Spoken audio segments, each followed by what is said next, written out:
su u 10 sati, a mi vas sada pozivamo da pomognete 6-godišnjoj Lani Nikolić koja boluje od aplastične anemije i koja je hitno neophodna transplantacija koštane srži koja može da bude obavljena u Rimu. Zato je važno da se prikupi određena svota novca kako bi se to što pre uradili, kako bi Lana nastavila sa svojim životom i dakle da se priključi svim onim aktivnostima koje su svojstveni deci i da bude vesela i razigrana sa svojim vršnjacima. Broj žiro računa ćete uskoro videti na ekranu, kao i SMS broj na koji možete da pošaljete poruku i na taj način se uključite akciji. To nije sve, mnogi dobri ljudi, čak skoro njeni vršnjaci su se uključili u ovu priču. O čemu se radi? Pričamo sa Laninim ocem, Oliverom Nikolićem. Dobro jutro, dobro nam došli. Dobro jutro, hvala što ste me pozvali. Pre svega da nam kažete kako je trenutno zdravstveno Lanino stanje. Pa, trenutno stanje je, znači, loše. Loše u smislu zato što ona je zavisna od transfuzija. Znači, ona dobija transfuzije i tako u stvari produžava neki, da kažem, normalan život. I to bukvalno na 5 dana, je li tako? Na 5 dana, na 7 dana primane i trombocite i krv, znači, ali to ide sve češće i češće kako vreme prolazi, što je indikator prvo da ne jedna terapija koju je ona primjela, koju smo se nadali da će da urodi ili delimično ili potpuno plodom, znači neće uroditi plodom.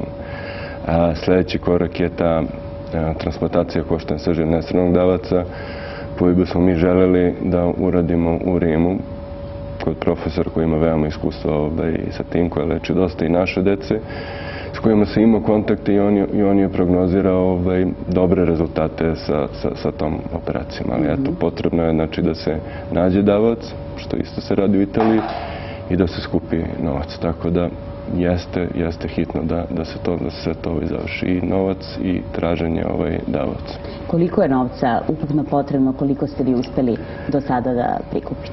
Sad ću da vam kažem. Znači, za samu operaciju potrebno negde oko malo više od 150.000 eura.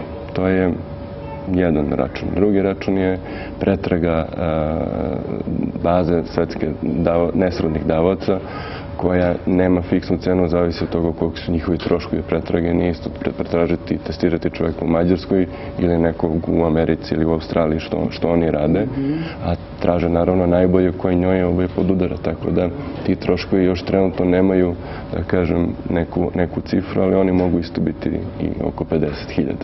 To je sve više od 200.000 evra. Jeste, to je samo za lečenje. Sad postoje tu sigurno dodatni troškovi i nadam se da neće biti nekih dodatnih komplikacija koje mogu da nastanu nakon transplantacije, koje opet povišavaju troškove, a skupljeno je negde, znači, pola para za sve to. Za sada, da.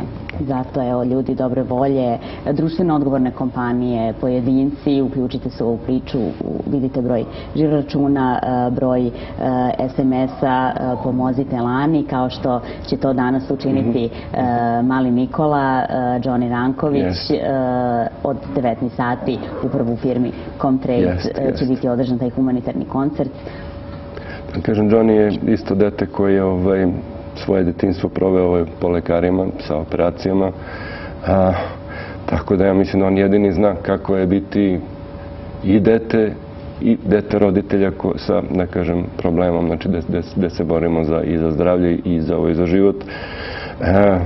Znači, on je uradio jednu nevjerojatno lepu stvar, a to je da je njegov rođendan će biti kao neki humanitarni koncert, da će svi njegovi pokloni, ljudi koji dolaze ili ljudi koji ne mogu da dođu, bit će usmereni na SMS i na ovaj žiro račun, da eto, to će biti njegovi pokloni za njegov rođendan, i to je danas u 7 sati u IT klubu u Comtrade centru na Savskom nasipu. I ja bih želeo vama jednu pozivnicu da dam.